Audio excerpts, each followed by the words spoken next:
हाय चेतना, आप कैसी हो? हेलो भैया, मैं ठीक हूँ। तुम इस पेपर पर कौन सा चित्र बना रही हो? यह वाला। असल में मैं अपने स्कूल के प्रोजेक्ट पर काम कर रही हूँ। काम करने के लिए मेरे पास एक बहुत अच्छा विषय है। वह क्या है? कन्या भ्रूण हत्या का विषय है। मैं इसी विषय में अपना प्रोजेक्ट बना रही हूँ। यह बहुत दिलचस्प है। तुम एक अच्छा काम कर रही हो, पर अगर तुम यह एक पावर पॉइंट प्रेजेंटेशन में बनाओगी तो यह आंखों को और अधिक आकर्षक और प्रस्तुत करने योग्य होगा। Power point presentation? वह क्या है? यह एक प्रेजेंटेशन है जिसे हम पावर पॉइंट का प्रयोग करके बना सकते हैं। पावर पॉइंट प्रेजेंटेशन में हम टेक्स्ट लिखकर और फोटो इंसर्ट करके एनिमेशन और साउंड के द्वारा प्रेजेंटेशन को और अधिक प्रभावशाली और रोचक बना सकते हैं। पावर पॉइंट के बारे में जानें। इस मॉड्यूल को पूरा करने के बाद आप इसकी उपयोगिता बताने में सक्षम हो जाएंगे। पावर पॉइंट के लाभ और सुविधाओं के बारे में बताने में, पावर पॉइंट प्रेजेंटेशन बनाने में, पावर पॉइंट का उपयोग कर स्लाइड्स तैयार करने में, पावर पॉइंट का उपयोग कर स्लाइड्स प्रस्तुत करने में। पावर पॉइंट एक प्रेजेंटेशन सॉफ्टवेयर या प्रोग्राम है और ये माइक्रोसॉफ्ट ऑफिस पैकेज का ही एक हिस्सा है। हम स्क्रीन पर प्रेजेंटेशन बनाने के लिए पावर पॉइंट का प्रयोग करते हैं। चलिए इस पर एक नजर डालें। यह एक पावर पॉइंट प्रेजेंटेशन है। इसमें टेक्स्ट, पिक्चर्स, साउंड और एनिमेशन होता है। प्रेजेंटेशन का प्रयोग करके हम अधिक दिलचस्प और आकर्षक तरीके से दर्शकों को जानकारी या डेटा पेश कर सकते हैं। पावर पॉइंट ऑफर गैलरी से पिक्चर्स और साउंड का प्रयोग करके हम प्रेजेंटेशन को और भी अधिक प्रभावशाली बना सकते हैं। हम स्लाइड्स के तत्वों को इच्छानुसार क्रम में दर्शाने के लिए एनिमेशन का प्रयोग कर सकते हैं। इसके अलावा हम स्क्रीन पर दिखने वाली स्लाइड में स्पेशल इफेक्ट्स जोड़ सकते हैं और प्रत्येक स्लाइड का समय रिहर्स कर सकते हैं। पावर पॉइंट हमें विभिन्न डिजाइन के एलिमेंट्स प्रदान करता है, जैसे ऑटो लेआउट और प्रेजेंटेशन टेम्पलेट्स। इन सब का भी प्रयोग कर हम प्रेजेंटेशन को और भी रोचक बना सकते हैं। हम अपनी प्रेजेंटेशन से स्पीकर नोट्स और ऑडियंस हैंडआउट्स भी बना सकते हैं। पावर पॉइंट के विभिन्न घटक हमें आउटलाइन के साथ प्रेजेंटेशन की सामग्री को व्यवस्थित करने में मदद करता है। पावर पॉइंट का प्रयोग करने से पहले चलिए हम पावर पॉइंट को चलाते या शुरू करते हैं और इसकी विंडो और तत्वों को जान लेते हैं। पावर पॉइंट को चलाने के लिए स्टार्ट बटन पर क्लिक करें। माउस को ऑल प्रोग्राम्स पर ले जाएं। माइक्रोसॉफ्ट ऑफिस पर क्लिक करें। माइक्रोसॉफ्ट ऑफिस पावर पॉइंट 2007 पर क्लिक करें। प्रेजेंटेशन 1 के रूप में डिफॉल्ट नाम से एक नई प्रेजेंटेशन बन जाएगी। प्रेजेंटेशन विंडो के विभिन्न भाग अन्य माइक्रोसॉफ्ट ऑफिस एप्लीकेशन जैसे MS वर्ड और MS एक्सेल के साथ कुछ टैब्स जैसे एनिमेशन और पावर पॉइंट के लिए विशिष्ट स्लाइड शो के समान होते हैं। आप देख सकते हैं कि रिबन या प्रेजेंटेशन को 3 वर्गों में बांटा गया है। यह प्रेजेंटेशन का डिफॉल्ट और साधारण दृश्य है। पैनल के बाईं ओर जो 2 स्लाइड्स की सूची प्रदर्शित होती है वह स्लाइड्स और आउटलाइन है। पैनल के नीचे की जगह टेक्स्ट के लिए है और आप यहां टेक्स्ट को लिखकर स्लाइड्स के नोट्स में ऐड कर सकते हैं। जब आप एक प्रेजेंटेशन बनाते हैं तो बाद में प्रयोग करने के लिए इसे उचित नाम के साथ सेव करें। प्रेजेंटेशन को सेव करने के लिए ऑफिस बटन पर क्लिक करें और सेव का चयन करें। सेव एज डायलॉग बॉक्स प्रकट होगा। यदि आप डॉक्यूमेंट को सेव करना चाहते हैं तो पहले स्थान और फोल्डर चुनें। फिर इसे खोलने के लिए फोल्डर पर डबल क्लिक करें। डॉक्यूमेंट के लिए फाइल का नाम कॉम्बो बॉक्स में लिखें।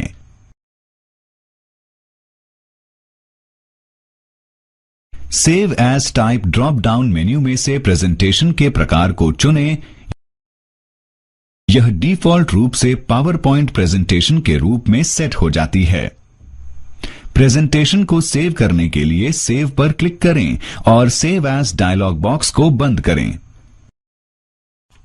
प्री डिफाइंड टेम्पलेट या एक ब्लैंक प्रेजेंटेशन जिसमें कोई रंग या स्टाइल शामिल नहीं होता हमें मदद करता है एक नई पावर पॉइंट प्रेजेंटेशन बनाने में। टेम्पलेट का उपयोग कर एक प्रेजेंटेशन बनाना। ऑफिस बटन पर क्लिक करें। नए विकल्प का चयन करें। नई प्रेजेंटेशन डायलॉग बॉक्स पर प्रकट होगी। डायलॉग बॉक्स को 3 वर्गों में बांटा गया है। ज्यादातर टेम्पलेट्स की विभिन्न प्रकारों की सूची बाईं ओर होती है। मध्यम वर्ग की सूची उपलब्ध चयनित टेम्पलेट्स के प्रकारों को दर्शाती है और तीसरा और दाहिना वर्ग चयनित टेम्पलेट्स का प्रीव्यू प्रदान करता है।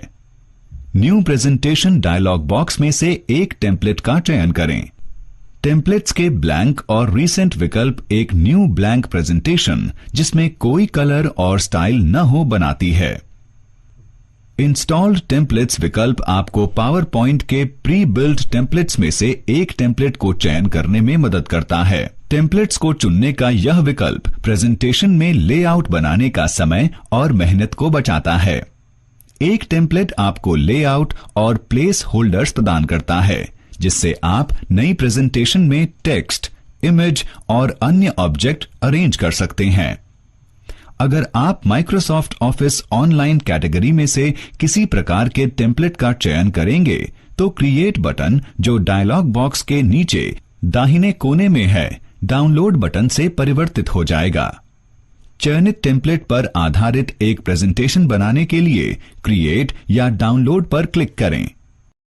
एक पावर पॉइंट प्रेजेंटेशन में कई स्लाइड्स शामिल होती हैं। पावर पॉइंट में स्लाइड एक वर्ड डॉक्यूमेंट में पेज और एक एक्सेल वर्कबुक में वर्कशीट के समान होती है। ये वो स्लाइड है जिसमें टेक्स्ट, इमेज और अन्य ऑब्जेक्ट्स शामिल होते हैं। एक स्लाइड में शामिल है डॉक्यूमेंटेशन एरिया जो सामान्य रूप से शीर्षक और उपशीर्षक भागों में विभाजित किया गया है। इन दोनों भागों में प्लेस होल्डर्स शामिल होते हैं। एक हल्की बिंदुनुमा रेखा प्रत्येक प्लेस होल्डर के आसपास दिखाई देती है। एक प्लेस होल्डर का चयन करने के लिए उसके भीतर कहीं भी क्लिक करें। जब आप प्लेस होल्डर में टेक्स्ट लिखते हैं तो ये प्लेस होल्डर में मौजूद सैंपल या नमूने टेक्स्ट को आपके टेक्स्ट के साथ परिवर्तित कर देता है। इसके अलावा प्लेस होल्डर के आसपास मौजूद बिंदुनुमा रेखा गायब हो जाती है। जब आप प्लेस होल्डर में टेक्स्ट लिखना समाप्त करते हैं तो प्लेस होल्डर या टेक्स्ट ऑब्जेक्ट से बाहर निकलने के लिए स्लाइड के ब्लैंक एरिया पर क्लिक करें। अगर आप स्लाइड में अन्य टेक्स्ट बॉक्स जोड़ना चाहते हैं इंसर्ट टैब पर क्लिक करें और टेक्स्ट ग्रुप से टेक्स्ट बॉक्स विकल्प का चयन करें। अब स्लाइड पर जहां आप एक टेक्स्ट बॉक्स इंसर्ट करना चाहते हैं क्लिक करें। सम्मिलन बिंदु के साथ टेक्स्ट बॉक्स प्रदर्शित होता है। जब आप टेक्स्ट बॉक्स में टेक्स्ट लिखते हैं तो टेक्स्ट बॉक्स अपना आकार लिखित टेक्स्ट के अनुसार ढाल लेता है। अगली लाइन में टेक्स्ट लिखने के लिए एंटर की का उपयोग करें। एक बार जब आप टेक्स्ट लिख लेते हैं तो इसे किसी भी समय परिवर्तित कर सकते हैं। टेक्स्ट में परिवर्तन करने के लिए टेक्स्ट एरिया या टेक्स्ट बॉक्स पर क्लिक करें। एक सम्मिलन बिंदु प्रदर्शित होगा जो ये दर्शाएगा कि अब आप टेक्स्ट को संपादित कर सकते हैं।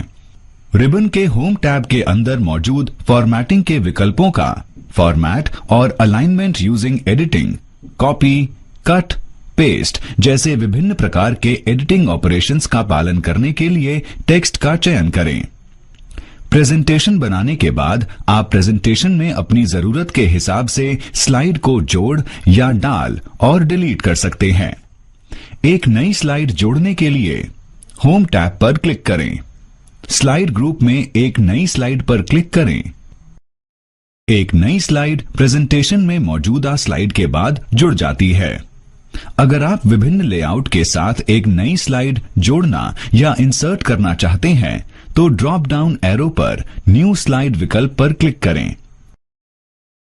विभिन्न ऑफिस थीम्स सूचीबद्ध हैं। चयनित लेआउट के साथ एक नई स्लाइड जोड़ने या सम्मिलित करने के लिए एक लेआउट का चयन करें। आप प्रेजेंटेशन में से स्लाइड को डिलीट भी कर सकते हैं। स्लाइड डिलीट करने के लिए स्लाइड का चयन करें। होम टैब की स्लाइड ग्रुप में डिलीट क्लिक करें। आप चयनित स्लाइड को डिलीट करने के लिए डिलीट की भी दबा सकते हैं। चलिए देखते हैं कि कैसे हम एक स्लाइड को, क्लिप आर्ट पिक्चर्स को और स्लाइड में साउंड और मौजूदा वर्ड डॉक्यूमेंट को इंसर्ट कर सकते हैं। स्लाइड इंसर्ट करने के लिए जिसके बाद आप स्लाइड डालना चाहते हैं उस स्लाइड का चयन करें। होम टैब पर क्लिक करें। नई स्लाइड विकल्प पर क्लिक करें। नई स्लाइड को हम चयनित स्लाइड के बाद डालते हैं। क्लिप आर्ट पिक्चर्स को इंसर्ट करने के लिए जिस स्लाइड में आप क्लिप आर्ट पिक्चर्स को इंसर्ट करना चाहते हैं उस स्लाइड का चयन करें। इंसर्ट टैब पर क्लिक करें। क्लिप आर्ट विकल्प पर क्लिक करें। टेक्स्ट बॉक्स की खोज के लिए पिक्चर्स का नाम या कीवर्ड टाइप करें। गो बटन पर क्लिक करें। खोज परिणाम के रूप में बाघ का चित्र प्रदर्शित करें। चयनित क्लिप आर्ट स्लाइड में डाला जा सकता है।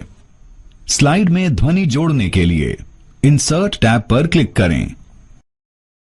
साउंड ड्रॉप डाउन मेन्यू पर क्लिक करें। क्लिप ऑर्गेनाइजर से साउंड का चयन करें। प्रदर्शित सूची में से साउंड क्लिप के एक प्रकार का चयन करें। Microsoft office power point box प्रकट होता है। ऑटोमेटिकली बटन पर क्लिक करें। चयनित साउंड क्लिप डल गई है। स्लाइड शो के आरंभ होते ही साउंड क्लिप चलेगी। स्लाइड में मौजूदा वर्ड डॉक्यूमेंट डालने के लिए इंसर्ट टैब पर क्लिक करें। ऑब्जेक्ट विकल्प पर क्लिक करें। फाइल रेडियो बटन से क्रिएट पर क्लिक करें। ब्राउज बटन पर क्लिक करें। फोल्डर के माध्यम से ब्राउज करें और डॉक्यूमेंट का चयन करें। ब्राउज डायलॉग बॉक्स बंद करने के लिए क्लिक करें okay. Insert objects dialog box पर ओके क्लिक करें। चयनित डॉक्यूमेंट स्लाइड में डल जाते हैं। चलिए नीचे दिए गए चरणों में हम स्लाइड को, क्लिप आर्ट पिक्चर्स को और स्लाइड में साउंड और मौजूदा वर्ड डॉक्यूमेंट को इंसर्ट कैसे किया जाता है संक्षेप में जानते हैं। चरण 1, स्लाइड का चयन करें। चरण 2, होम टैब पर क्लिक करें। चरण 3, नई स्लाइड विकल्प पर क्लिक करें। चरण 4, इंसर्ट टैब पर क्लिक करें। चरण 5, क्लिप आर्ट विकल्प पर क्लिक करें। चरण 6, टेक्स्ट बॉक्स की खोज के लिए पिक्चर्स का नाम या कीवर्ड टाइप करें।